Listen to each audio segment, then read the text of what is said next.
El Señor esté con ustedes. y con tu espíritu. Evangelio de nuestro Señor Jesucristo según San Marcos. Gloria a ti, Señor Jesús. Jesús fue con Santiago y Juan a casa de Simón y Andrés. La suegra de Simón estaba en cama con fiebre, y se lo dijeron de inmediato. Él se acercó, la tomó de la mano y la hizo levantar. Entonces ella no tuvo más fiebre y se puso a servirlos. Al atardecer, después de ponerse el sol, le llevaron a todos los enfermos y endemoniados, y la ciudad entera se reunió delante de la puerta. Jesús sanó a muchos enfermos que sufrían de diversos males, y expulsó a muchos demonios, pero a estos no los dejaba hablar, porque sabían quién era él. Por la mañana, antes que amaneciera, Jesús se levantó, salió y fue a un lugar desierto. Allí estuvo orando. Simón salió a buscarlo con sus compañeros, y cuando lo encontraron, le dijeron: «Todos te andan buscando». Él les respondió: «Vayamos a otra parte a predicar también en las poblaciones vecinas, porque para esto he salido». Y fue por toda Galilea predicando en las sinagogas de ellos y expulsando a los demonios. Palabra del Señor. Gloria a ti, Señor Jesús. Sí, Madre mía, sí. Lo que quieras, Madre mía, sí. Sí, Madre mía, sí. Lo que quieras, Madre mía, sí. Lo que quieras, Madre mía, sí. Tomen asiento. Queridos hermanos, hoy seguimos meditando el Evangelio de Marcos en el capítulo 1, es decir, el inicio de la evangelización de Cristo, el comienzo de su vida pública. Y es realmente un ejemplo para todos los que tienen la tarea de misionar, de evangelizar, de llevar la palabra de Dios, porque esa es la tarea que tenemos los que hemos sido consagrados, los que hemos sido llamados al sacerdocio, a la vida de ser obispo, papa, pero también los diáconos, los padres de familia en cuanto tienen que catequizar a sus hijos, los profesores en cuanto tienen que dar un testimonio cristiano a sus alumnos, los catequistas, por supuesto, que tienen que llevar la palabra de Dios a quienes les fueron confiados para prepararse a los sacramentos, los religiosos, las religiosas principalmente también. En una palabra, todos los bautizados estamos llamados a vivir la misión. Ser bautizado implica un compromiso con Jesús. Vamos a ver también cómo la suegra de Pedro es la que da el ejemplo en ese sentido. Cómo se responde en la medida que hemos recibido la gracia de Dios para salir adelante de nuestros problemas, como fue el caso de ella, que estaba sumida en una fiebre muy fuerte, probablemente una fiebre mortal.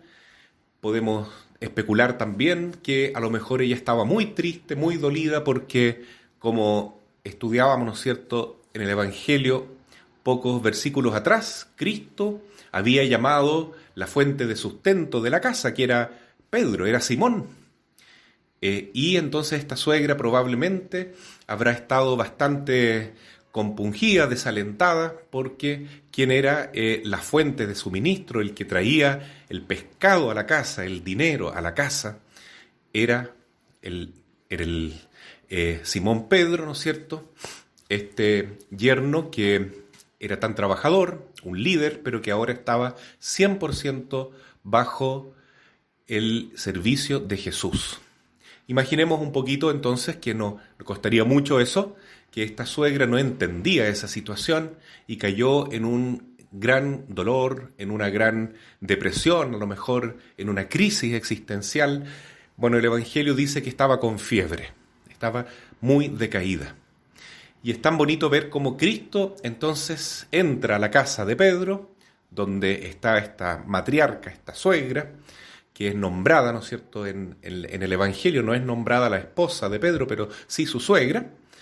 Y dice que Jesús va donde ella, la toma de la mano con una ternura, un amor tan grande que solamente quien ha experimentado la presencia de Cristo en su propia vida lo puede testimoniar.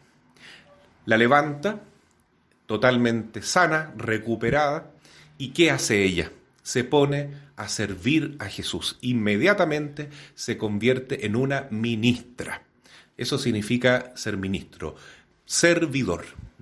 Es una persona entonces que nos muestra claramente lo que significa estar bautizado, recibir la gracia de Dios, recibir el don de haber sido perdonado, redimido de los propios pecados, tanto el original como los personales, recibir la gracia de pertenecer a una iglesia, a un pueblo de Dios, que camina hacia la vida eterna, que tiene como herencia el cielo que nos ha prometido Cristo. Bueno, eso no se resuelve simplemente dando gracias y punto, sino haciendo la voluntad de Dios. Y eso significa ponerse a servir a Cristo. También Jesús es agradecido con el Padre en ese sentido, ¿no? Porque Jesús está cumpliendo su misión, su tarea, como Dios se lo ordenó. Jesús quería unirse a su esposa, que es la iglesia. El Padre se lo concedió, lo envió entonces a unirse con esta humanidad, con este pueblo de Dios. ¿Y cómo responde el Hijo de Dios a su Padre Celestial? Con obediencia, con amor, con fidelidad. Eso se nota en el Evangelio de hoy claramente, cuando después de sanar a muchos enfermos, expulsar a muchos demonios, después de mucho trabajo, llega la gente, ¿no es cierto?, a buscarlo y a pedirle más favores. Y los discípulos le dicen a Jesús, que está descansando: mira, te está buscando más gente todavía, mucha gente te está buscando. Entonces eso podría significar para alguien que es un apóstol, un misionero, un predicador, una persona que tiene a lo mejor una tarea de difundir la palabra del Señor en las redes sociales, o tal vez en una tarea concreta, en una parroquia, en un movimiento apostólico, que a lo mejor tiene mucha gente que está con él. Podría significar una ocasión de orgullo, de pensar, bueno, tengo mucha gente que me apoya, mucha gente que me sigue. Y eso no es lo que dice Jesús, precisamente. Jesús no se pone contento con los likes que tiene, ¿no?, o con esa tentación diabólica que había tenido en el desierto de parte del mismo diablo. Mira, póstrate ante mí y todos te van a seguir a ti. Jesús dice: no, apártate de mí, Satanás. Apártate de mí, Satanás, solo a Dios adorarás. Eso significa, Jesús no vino al mundo para buscar un prestigio humano, una aprobación de las masas, sino que vino ¿a qué? A hacer la voluntad de Dios. Como dice el Salmo: he aquí, Señor, que vengo a hacer tu voluntad. Y como refleja también la primera lectura de hoy del libro de Samuel, cuando el joven Samuel, o niño Samuel todavía, vivía en el templo bajo la tutela del sacerdote Elí, comenzó a escuchar por primera vez la voz de Dios durante la noche. Elí, Elí. Perdón, Samuel, Samuel. Y Samuel entonces, como pensaba que era el sacerdote Elí que lo llamaba, le fue a decir, esto pasó más de una vez: ¿qué quieres? Finalmente este sacerdote le dice que debe responder: habla, Señor, que tu siervo escucha. Y así fue. A la siguiente noche siente esta voz: Samuel, Samuel, y con mucha devoción el joven Samuel le dice a Dios: habla, Señor, que tu siervo escucha. Es la actitud propia de los profetas, como Isaías, ¿no?, que refleja también lo mismo en el capítulo 6, versículo 8: heme aquí, Señor, estoy dispuesto, envíame. Esa es la tarea del misionero, la tarea de todo bautizado. No quedarnos tranquilos con haber cumplido nuestro deber de evangelizar, sino decir como Jesús: vamos a otras partes, vamos a otros lugares, porque falta mucha gente a quien llevarle la palabra de Dios. Para eso he venido, dice Jesús claramente, ¿no? Por boca de San Marcos, que escribió este Evangelio.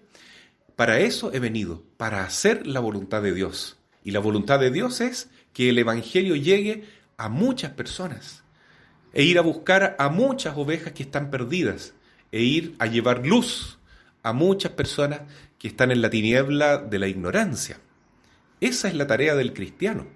No es andar por ahí haciendo encuestas, cómo te sientes en la iglesia, haciendo un referéndum, cómo te gustaría que fuera la iglesia para tener más éxito mundano, para que venga más gente a ocupar las bancas vacías. No es esa la tarea de los evangelizadores, sino cumplir el mandato de Cristo. Vayan, evangelicen, enseñen,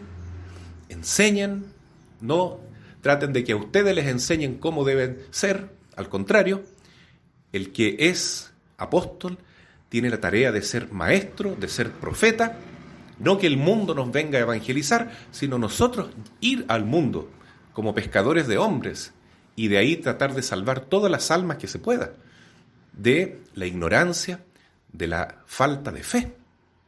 Esa es la tarea. Y también, como vemos aquí que hace Jesús, que es un gran ejemplo, sanando enfermos, liberando a los endemoniados y haciendo todo lo posible para llevar su presencia de amor, de sabiduría, a quien más lo necesita.